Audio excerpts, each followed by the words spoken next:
Shri Rajnath Singh, Honorable Defence Minister of India, Honorable Defence Minister of Maldives, Mrs. Maria Didi, Excellencies, ladies and gentlemen, good afternoon. At the outset, I would like to express my sincere gratitude to the Honorable Raksha Mantri and the Defence Minister of Maldives for gracing the seminar. May I also formally welcome the international delegates, speakers, and moderators who are joining us today. Thank you so much. Special gratitude to participants who are joining us physically despite the challenges associated with COVID-19. Defense Minister of Maldives, Excellency Usja Maria Didi, Honorable Defense Minister from our friendly foreign countries attending the seminar, and Chief of Defense Staff, General Bipin Rawat, Chief of Naval Staff, Admiral Karambir Singh, senior uninformed personnel from the armed forces of the region, respected delegates from across the region, illustrious personalities from the academia, members of the diplomatic corps, friends from the media, ladies and gentlemen. Let me start by expressing my compliments to Department of Defense Production and Indian Navy for organizing this Indian Ocean region theme-based seminar on building collective maritime competence towards security and growth for all in the region. Let me introduce panel 1 to you as they come on stage. The moderator is Rear Admiral Sanjay Jaisingh, Commandant Naval War College, India. The panelists are Major General Abdullah Shamal, Chief of Defense Force, Maldives National Defense Force, Dr. Frederick Grar, who is virtual, non-resident senior fellow, South Asia Program, Carnegie Endowment for International Peace, Washington, D.C., Vice Admiral Pradeep Chauhan, Director General, National Maritime Foundation, he is virtual. Mr. Raghavan, former Chairman, National Security Advisory Board, he is physically present. And the last panelist is Admiral Ravindra Chandrasiri Vijayagunaratne, former Chief of Defense Staff, Sri Lanka, who is also physically present with us today. With that, I hand over to the moderator. All yours, sir. Since you already introduced the panel, Excellencies, distinguished guests, my eminent panelists, ladies and gentlemen. We will be looking in the first panel at identifying common maritime security challenges. The stage has been set very well for us from this morning's discussions as well as the address given by the Honorable Raksha Mantri and the Chief of Naval Staff. Coverage and linkage of maritime economy, environment, development and security, aspects of depletion of economic resources leading to instability and insecurity, and what you brought out, the deliberate, sponsored activities of IUU and what that entails to regional security and the responses that we need to develop. Those responses, of course, will go into session 2.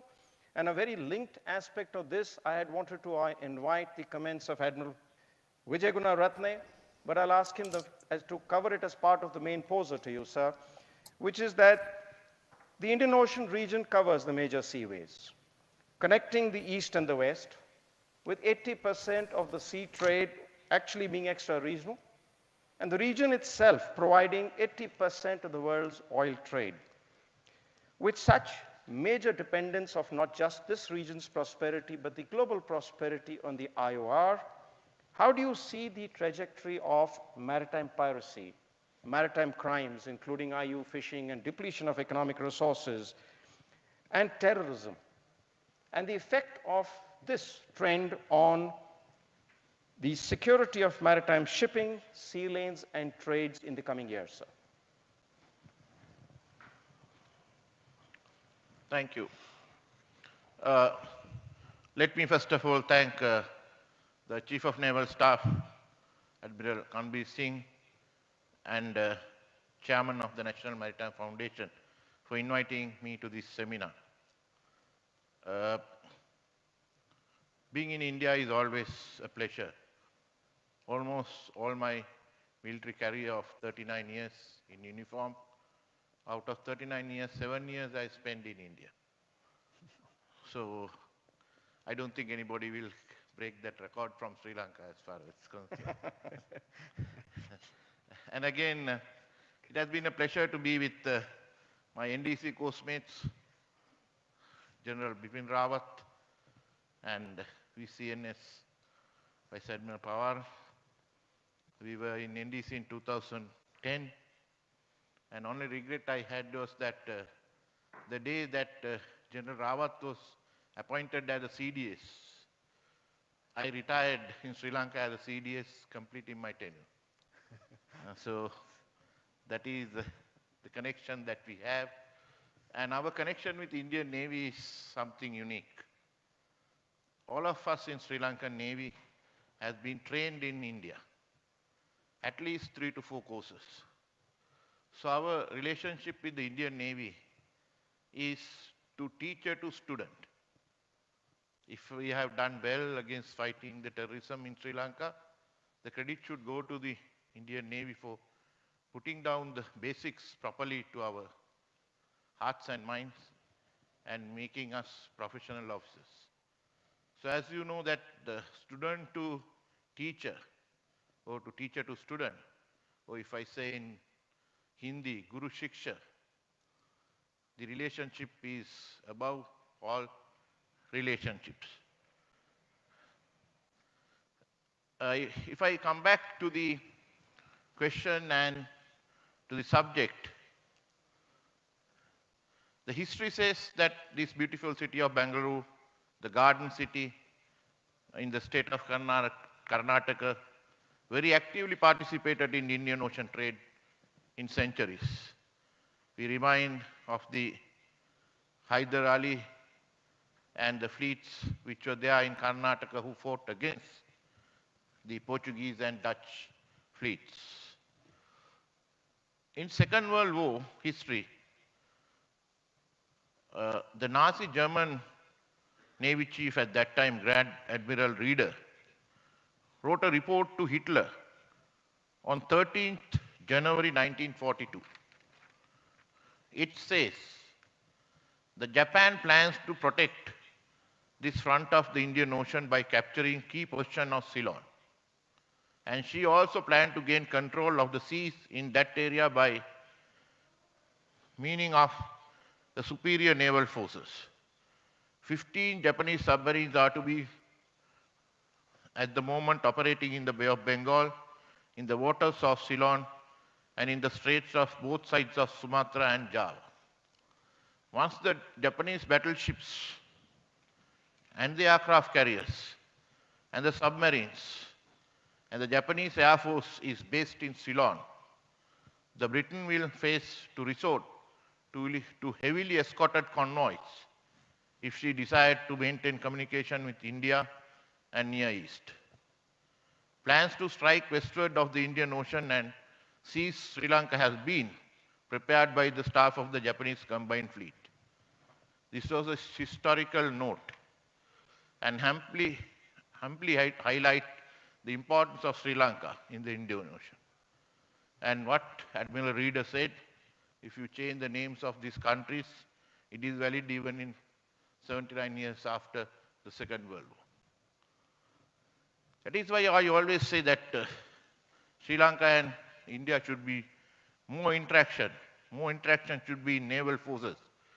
Presence of Indian Navy and Indian Coast Guard in our waters is very important. The Colombo Harbour, only deep water harbour in this region, which can take in the mega container carriers or known as triple E ships, ships which are 400 meters in length and more than 15 meters in draft, and which carry more than 18,000 containers, can enter only to Colombo at the moment. 60 to 65% of India's containers transship through Colombo. If I say almost 100% of the containers going to US and coming from US has to transship through Colombo. If anything happened to Colombo Harbour, obviously it will drastically impact the Indian imports and exports. Therefore, the Indian footprint in Colombo Harbor is extremely important. The western terminal of Colombo Harbor should be run by an Indian company, and you have the footprint there, and you can control things. Similarly, the development of your own deep water harbor, especially which is coming up in Sanjam, in the Kerala state close to the Srinathapura, is extremely important. That will reduce the India's dependency on Colombo. If I talk about the security concerns and the challenges in the Indian Ocean, what you have to realize is that the policing this vast ocean by one country is difficult. India has secured support of smaller nations, that is Sri Lanka and Maldives, in a trilateral maritime cooperation agreement, which we signed in 2009. This agreement, as CDS of Maldives mentioned, has given us to work together in oil spill response, sharing white shipping details, sharing automatic identification system details, and to work in a disaster relief. Operation Dosti, or Exercise Dosti, is one of this agreement's part. And we should work together to take other island nations in the Indian Ocean, namely Mauritius and Seychelles, also included into this agreement, so that we have 5 nations, 5 smaller nations and India working together. The quick response by the Indian Coast Guard and the Indian Navy during the fire on board motor tanker Blue Diamond, which was mentioned in his speech by the Raksha Mantri, a huge VLCC, very large crude oil carrier, which was carrying more than 70,000 tons of crude oil from Gulf to the Indian Oil Company, IOC, caught fire off Sri Lanka, in the southeast of Sri Lanka. The way the Coast Guard and the way the Indian Coast Guard and Indian Navy work professionally to avoid that major oil spill was required a lot of commendation, even though it was just passed in the newspapers and passed by.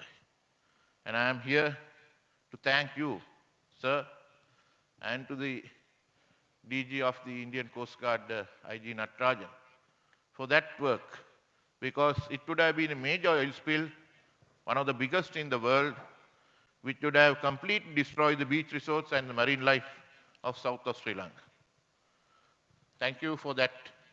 And these things were capable because we have a written document signed by our leaders to work together in the Indian Ocean.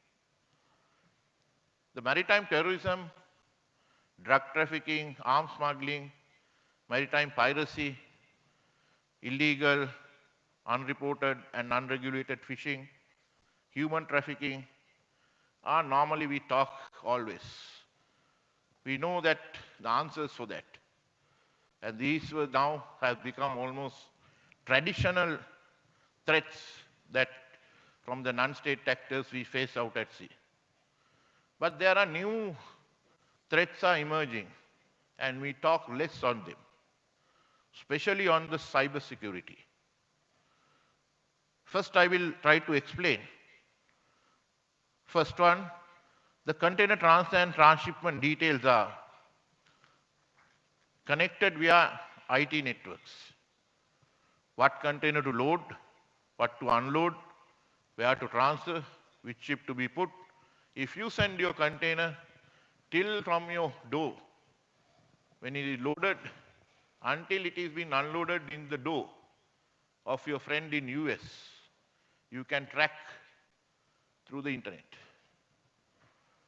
Now, the cyber attack on the Danish global shipping giant Maersk in 2017 illustrated what devastation such cyber attack can do for shipping network.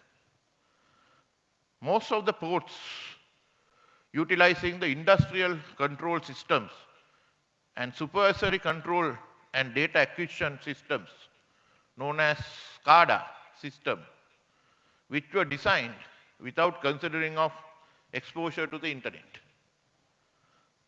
A terrorist sitting in front of a computer in his home or in a wayside coffee shop can develop an attack which can devastate the world of shipping.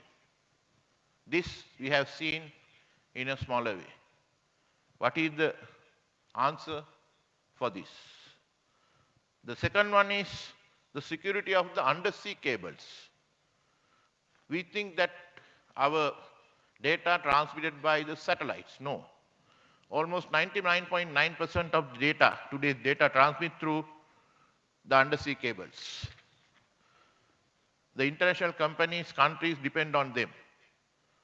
On the places where these undersea cables come out to the land are very important locations. Protecting them is a new security challenge. Now, what is the key to overcome these maritime threats? It is the regional integration. In this regard, Indian Navy and Indian Coast Guard should take the lead, where the smaller nation, island nations like Sri Lanka, Maldives, Mauritius, Seychelles can rally around India to making the Indian Ocean a secure place. Thank you. Thank you very much, Admiral Vijay Gunaratne. Thank you very much. You have indeed given us a very comprehensive overview of the entire range of threats and how we can deal with them. You've highlighted not only the central role of Sri Lanka, but its strategic importance over the last century plus. Totally agree with you, sir. And you brought out how India has high stakes in the development and the success of the ports of Sri Lanka, and the importance not just to these two countries, but the entire region for its interlinked trade and maritime security. And you brought out how the solution is towards increasing regional integration, bringing out that the so-called non-traditional threats of non-state sub-conventional level have now become traditional, and we are dealing with them, and we had to work together, and whatever we have dealt with in the past is because we exercise together, because we have SOPs in place, because, as you have highly emphasized, capability enhancement has been through training. Thank you. Thank you very much, sir. Admiral Vijay Gunaratne, sir, final comment. I always insist the regional integration. Now, even if you see the Sagar growth for the older region, now India's economy strength has been helpful to Sri Lanka to grow, because your containers tranship through Colombo. So this is what I think the Honorable Prime Minister of India wants. I think it's very good. Then there will be gratitude towards India by the small nations. And again, especially the Indian Navy and Indian Coast Guard respond in a disaster relief operations, as CDF of Maldives mentioned, is carrying a very important message that our neighbors are the first to come in a case of emergency and last to go after everything is settled. So I think regional integration is the key word, and we should work forward for that. Thank you. Thank you for that, sir. Admiral Pradeep Chauhan, thank you very much. Ladies and gentlemen, that brings us to the end of session 1.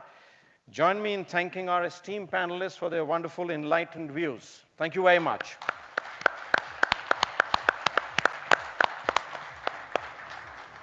Thank you so much, sir, for your concluding remarks. That gives us a lot of hope also. Ladies and gentlemen, I think this was a well-spent evening. A lot of points on the table we need to look at.